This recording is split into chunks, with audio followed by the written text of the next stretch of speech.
Hi, my name is Joe Houde. One of my favorite things I get to do in my work is make people play games. I design programs for companies, experiential learning and game-based learning, and I've been doing that for about 15 years now. In 2010, someone told me, "Oh, what you do is called gamification." And I said, "Okay, I don't know what gamification is, so I hope I'm doing it right." And they said, "No, gamification is this brand new thing. What it is taking game mechanics and infusing it into other spaces and making people more motivated and more engaged so they're more likely to participate in it." I said, "Oh, that sounds really interesting. That's great. Let me go look into it and let me do some research." So since then, I've been looking at what gamification is and what people are talking about for gamification. And along those lines, I found that Gartner research has this thing called the hype curve.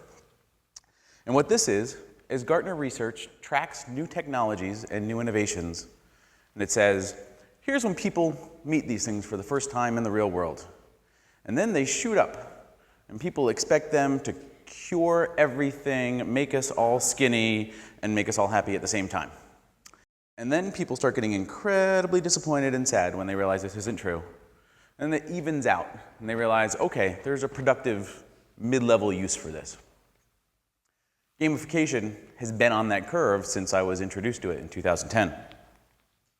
In 2011, Gartner research said that by 2015, more than 50% of the organizations that manage innovation are going to use gamification to do that.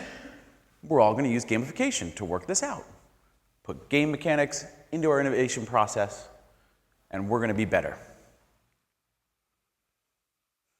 In 2012, Gartner research said that by 2014, 80% of gamification processes are going to fail because they're not designed correctly. So they've gone up, they've gone down, they've worked their way through the hype cycle. But I got really interested in this 80% problem. Because before I heard about gamification, I had an opportunity to co-design a class on games and learning design at North Carolina State University. And we started looking at the research on games and learning and using game mechanics in the world. And the research had been there. It wasn't yet a marketing term, but the research was there. We found an interesting trend. The people that were talking about games and learning and games in the real world often thought that the first game invented was this. Now, for those of you over, let's say, 40 years old, you probably recognize this. This is Pong. Pong came out in the mid-70s. It was a console. It was one of the first consoles that came out. You plugged it into your TV. It was 5 times bigger than an iPhone, about 1,000 times less powerful, and you could play essentially tennis or squash on it with these little lines. Now, Pong was a fun game. I probably spent hundreds of hours playing it. And video games since then have done amazing things and are absolutely incredible. But part of the reality for me, and one of the challenges I ran into when I was looking at the research around games, is that this is the first game, as far as we can tell, that was ever invented. This game is called Senet. This Senet board was dug up at an archaeological dig and has been dated at 3,000 years old. So I thought, 3,000 years, about 40 years, that leaves us 2,960 years worth of experience with games that we could dig into to find out more about how games can help motivate and engage us. What we did, my research partner and I, looked at a bunch of different games and looked at a bunch of different research in games. We looked at video games, we looked at sports, we looked at board games, we looked at social games, and we went and read philosophers and scientists and what they said. We found a nice, solid group of definitions about games, something like that, which actually I thought was going to be the worst thing you saw on the screen today until we had the lawyer phrases up there earlier. Please don't try to read this. I'm not going to read this to you. We spent time distilling this. It's about a dozen definitions from about 15 different people to 3. There were 3 aspects of games that help motivate and engage us. The first is the objective, the second is the choice, and the third is the people. I'm going to walk you through these so you can see how games can engage us and maybe get an idea of what we can use games for. The first is objective. These are the points that you score during the games. These are the goals you have within the game. These are the leaderboards and the badges you get in a lot of the gamified things in the world today. They're incredibly compelling. This is what the current gamification work does really, really well. One example, my favorite example. This is a game called Cow Clicker. It was designed by a game designer and game researcher out of Georgia Tech University called Ian Bogost. He was looking at all the games on Facebook in the 2010 and 2011. He thought, these are kind of silly. I'm going to make a performance art piece that shows how silly these are. And so he made Cow Clicker. Cow Clicker is a very simple game. You clicked on the cow and it mooed. And 4 hours later, you could click on the cow again, and it would moo again. And that was the entirety of the game. You could buy costumes for your cow if you wanted to. You could get, if you clicked on your cow 10,000 times, your cow would have a golden cowbell on it to show your success in cow clicking. He thought this was ridiculous, and everyone would laugh at it.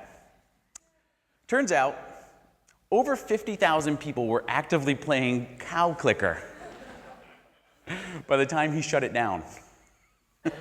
Why? Because we have this innate need to see our impact on the world, to see how we influence the world around us. The drive to click on a cow and see it moo is the same drive we have to stack rocks up, or the same drive we have to knock that stack over. Something I've been talking to my children about.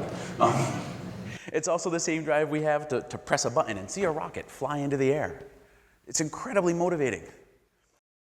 And there's even more. There are two other ways that we get motivated by games just besides scoring and seeing the world around us be impacted. The second motivation that games give us is choices, and specifically meaningful choices. There are a few ways choices can be meaningful in games. Recently, in the past year, I've had a couple opportunities to play blackjack. Not a lot. I'm by no means any good at it. But I played some at a charity event, and I played some in a real casino.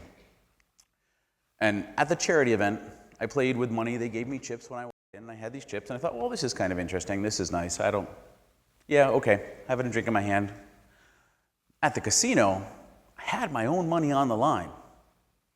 Now, it wasn't a lot of money. It was, I think, maybe $15, $20 worth of money that I was gambling with. But somehow, the meaning of, well, if I mess this choice up, I'm out $1.50. Made that choice so much more meaningful, and I was so much more engaged with that choice. And this is blackjack. The choice is, do you give me a card or do you not give me a card? And still, because there was meaning added to the choice I had there, it engaged me quite a bit. So this is one way that meaningful choices can really engage you in a game by ratcheting up the outcome. The other is if your choices have consequences within the game. If you think about Candyland, which I'm sure all of you remember playing at some point in time, you spin a wheel, you get a color, you move your person. And that's about it. And there's a reason that's a game for kids. They get to learn their colors, they get to have fun, but it's not really engaging because you don't get to choose a lot of what's going on. It's really just a random number generator and sliding things down the board. But think about something like a game of football. Say hypothetically, you're a football coach and you're on the 1-yard line. And you can win the game with a touchdown. And you can choose to run that ball in or to throw that ball to somebody. And you choose to throw that ball to somebody, and the other team intercepts it, and you lose the game. It's a great timely reference for me. I'm very excited about it. But there's a consequence within the game, and that makes those decisions more engaging and helps motivate people about the games they're playing. The third thing that engages and motivates us in games are the people we play with. There's a great piece of research, it's one of my favorite pieces of psychological research, called the Robbers Cave experiment. It was done in 1954.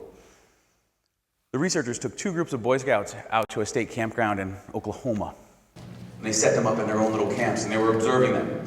And throughout the week, they observed these 2 groups, and how they set up their camps and learned how to make fires and the internal conflict in the groups and how they learned to work with each other and where the social dynamics were affected. But these two groups didn't know that the other ones were there. At the end of the first week, they had named themselves. They were the eagles and they were the snakes. And they brought these two groups together for week 2, which is going to be field game week. And in week 2, the eagles and the snakes competed against one another in kickball, in football, in tug of war, in capture the flag. And all of a sudden, the internal conflict in the groups dropped down because they had a common goal. The snakes wanted to beat the eagles. The eagles wanted to beat the snakes.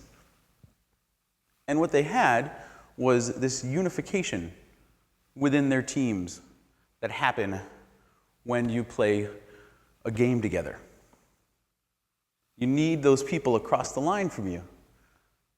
You need the people that you're with in order to come together for the game.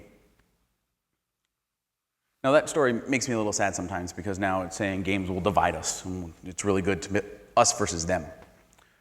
But there's a third part to that story that I love, which is in the third week in this camp, which incidentally, back in the 50s, you could take people out for 3-week camping expeditions where you're going to do experiments on them.